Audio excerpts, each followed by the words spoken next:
Hi there, everybody. Check this out then. A whopping $3, 900 quadrillion at $2.81. We're having a great time. We are currently down 1.3% for the day and only 0.1% for the week. Not even a blip. It fluctuates between $2.81 and $2.88. We're at that perfect spot then. This is the thrilling part. Eric Trump recently made the shocking declaration that Bitcoin and cryptocurrency are going to take off. And what do you know? Although I completely concur with him, I believe we're going beyond that. Pay attention to him. A year ago, Jamie Dimon would say, you know, we're not going to touch cryptocurrency, but now they're likely outpacing everyone in terms of digital assets. You can see BlackRock's actions. As I said, you see what Schwab is doing. You may observe the actions of nation states. You can observe the actions of the states in this nation. Take a look at what Texas recently decided to do. Additionally, they are members of their legislature and have the authority to hold Bitcoin on their balance sheets. Correct. Suddenly, there are several fissures in the dam that are rupturing. Those who arrive early are the ones who enter now. That's what I really believe. And this is a worldwide advantage. Everyone wants to have this asset. This is a benefit. It's most likely the only resource with a finite supply in the world. 21 million. Unlike other commodities, gold is unique and will never be duplicated. And since the capital markets are actually gaining access to it for the first time, I'm just keeping an eye on it from a distance. Thus, I believe that cryptocurrency is still in its early stages. Additionally, I believe that digital assets, including Bitcoin, will follow a parabolic trajectory. Additionally, I really believe that we will have one of the best companies in the ecosystem. And it was clearly launched just a few minutes ago.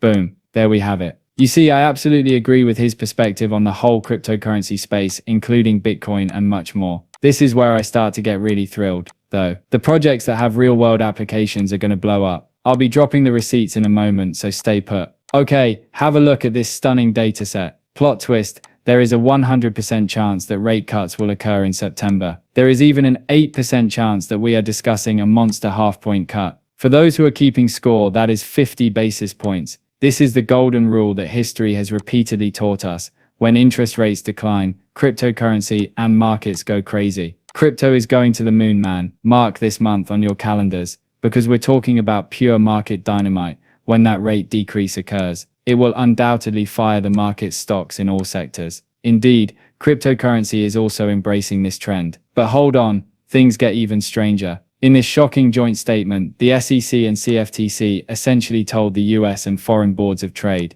the CME Group, the NYSE, the NASDAQ, the SBOE, and ICE futures. Hello everyone, you are now authorized to list coins. How many individuals will be rushing to make direct purchases from these enormous platforms? This is enormous. This is what it actually means. All financial advisors will soon be able to offer their clients cryptocurrency instead of simply those dull exchange-traded funds, ETFs. That is the true game changer that we are discussing here. And that's precisely why we're looking straight at the enormous parabolic boom that Eric Trump mentioned. Everything is coming together flawlessly. The CFTC and SEC have made some alarming announcements regarding the possibility of introducing perpetual contracts in the United States. And you know what? This epic joint roundtable between these two titans will take place in late September. Folks, this is something major. But this is what's really blowing my mind. They are genuinely opening up the world of cryptocurrency, essentially sending out the welcome map to the titans of Wall Street. Is it not unbelievable? They are essentially saying, hey Wall Street, come on in and settle in, but pay attention friends. Here we're dealing with a hugely transformative environment. Therefore, this is not limited to America. As you are aware, the UK's Financial Conduct Authority, FCA, is competing with the United States Genius Act. And with steady coin control, they're going in quite different directions. Quite crazy, isn't it? This is where the big question lies. Will this lead to constructive rivalry among nations, or will it cause serious problems for international finance? Now,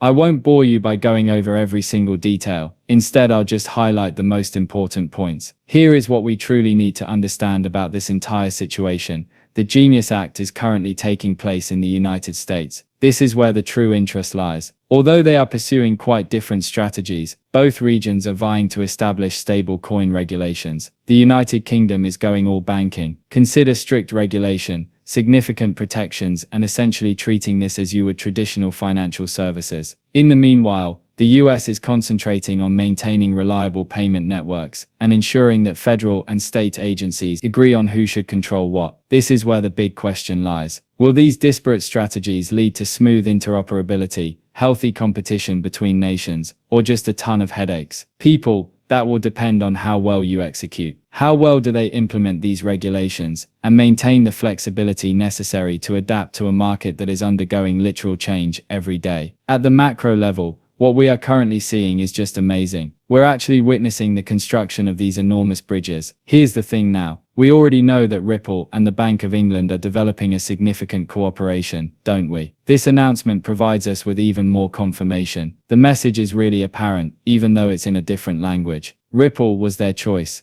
They claim that we're investing heavily and constructing everything on the XRP ledger and Ripple. But hold on, things will improve. Schumann Financial's founder and CEO is Martin Burkenko. He will give a talk at Ripple Swell 2025. You may be asking yourself, who is this guy? I'll tell you what, this is the individual behind the stablecoin Europa. Additionally, it is designed to function flawlessly, with micro-regulations that are all based on the XRP ledger. As a result, we are witnessing the formation of an amazing bond among all of the European countries. That's precisely what I'm discussing here. Guys, this is truly amazing. We are examining 44 European countries. Yes, the UK is included in it. This is what you see. This is the global trade. The Ripple network is used to transmit trade issues directly. We're looking at an entirely client-side XRP wallet that functions as a decentralized exchange or has full Ripple capabilities. Can you see that? They believe I'm insane, but pay attention. This global transaction is essentially ingrained in the very fabric of the XRP ledger. With stable currencies coming in from every nation on the planet, we're already seeing this thing take off. Additionally, the president just issued an executive order enforcing the trade deal between the United States and Japan. People, the magic is happening in Japan. When it comes to XRP, SFI is going crazy. Here, we are discussing the largest investment bank in Japan. It is quite astounding what we are currently seeing. I sincerely think that the XRP ledger is bringing the entire globe together. That's precisely what's happening right in front of us. Right now, Ripple is attempting to get that Fed master account if you grab this article. Listen to this amazing conversation that is taking place. As you can see, Ripple made the decision that they did not want to take a chance. As a result, they chose to pursue two different paths. First, obtaining a national trust bank license, and second, gaining direct access to the Federal Reserve payment system. This enables them to be independent of external banks, and to send the reserves directly through the Fed, using the platform. This is just a type of next-level strategy, you know. I wasn't shocked that they adopted this strategy. The fact that they adopted this strategy concurrently shocked me. Additionally, I would remark that while I am not surprised by this in hindsight, I am surprised by how quickly you brought up your concern. In my opinion, this only demonstrates that the digital asset market is now acting aggressively, as it should given the present legal landscape. And the news was made perhaps a day or a few hours after the SEC was formally shut down.